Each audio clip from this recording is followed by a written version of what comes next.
Ça a été aussi fou que fou, dans les deux sens, positif que négatif. Le lendemain de ce premier reportage qui m'a fait connaître, même si la presse me soutenait déjà pas mal, ça a été zone interdite. Quand vous avez 5 millions de personnes qui voient ce que vous faites, c'est un cadeau venu du ciel. Au départ, moi, quand ils m'ont approché, je leur avais dit non, parce qu'en fait, j'avais peur, justement. Je me disais, ça peut être formidable comme ça peut être dévastateur. À double tranchant.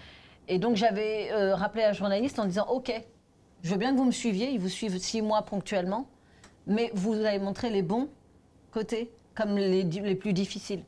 Je veux que vous montriez tout, parce que je ne veux pas mentir à tous ces jeunes qui m'écrivent au quotidien et qui veulent aussi entreprendre. Il faut qu'ils sachent que c'est aussi difficile que formidable. Et donc, on a eu ce reportage qui a été fou. Le lendemain, je suis allée sur mon petit salon qui était sur l'île Saint-Louis à Paris. Et je suis arrivée 1h30 avant, j'avais déjà du monde devant le point de vente. Mon point de vente de la Défense que j'avais gagné, qui était dans un centre commercial, il y avait la queue jusqu'en bas des escalators. C'est fou ce que la télé permet. Parce que c'était noir de monde. Les gens achetaient les produits pour les acheter, même s'ils n'en avaient pas besoin, juste pour dire on a acheté le produit de la fille qui est passée à la télévision. Et c'était une façon de soutenir aussi pour eux, parce qu'ils avaient été touchés par l'histoire. Mais c'est incroyable ce que ça peut gêner. Il n'y a que la télé pour ça. La radio ne fait pas ça, il n'y a que la télé pour ça. Ça a été fou. J'ai eu plus d'1 millier de demandes de franchise derrière. Ça vous monte à la tête, hein, parce que c'est du délire. Vous avez les mamans qui venaient avec leurs enfants pour me montrer aux enfants, pour dire, regardez, il existe en vrai, c'est pas que de la télé. C'est-à-dire que vous aussi, vous pouvez le faire. Ça vous met une pression. C'est magique, c'est émouvant. Et en même temps, ça vous met une pression parce que vous dites, j'ai pas le droit de me planter, parce que tous ces gamins-là qui m'ont écrit, toutes ces lettres que j'ai reçues, c'est fou, il faut que j'y arrive. Donc ça vous met une pression qui est positive, mais en même temps qui est puissante. Et en même temps, bah, ça vous amène à une croissance qui est trop rapide, qui était trop rapide pour moi. Moi, je veux dire, j'avais pas de formation, j'avais pas l'expérience qui me permettait de gérer tout ça. Et quand vous retrouvez donc à ouvrir salon sur salon, point de vente sur point de vente, à passer de 40 salariés à 100, qui sont pas tous à Paris, qui sont en France, etc., c'est le meilleur moyen de planter votre boîte.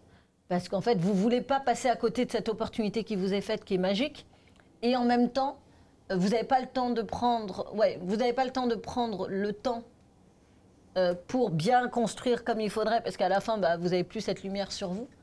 Et en même temps, c'est bizarre, c'est un truc très bizarre. Vous voulez tout prendre tout de suite parce que vous ne voulez pas que ça vous échappe, et en même temps, tout prendre, c'est vous griller, c'est vous tuer. Parce que c'est une croissance trop rapide que vous ne savez pas gérer. Moi, j'ai recruté un directeur financier à l'époque, je ne savais pas ce qu'était un bon directeur financier, je ne savais pas le caster. J'ai appelé les références, c'était des copains à lui qui me disaient qu'il était formidable.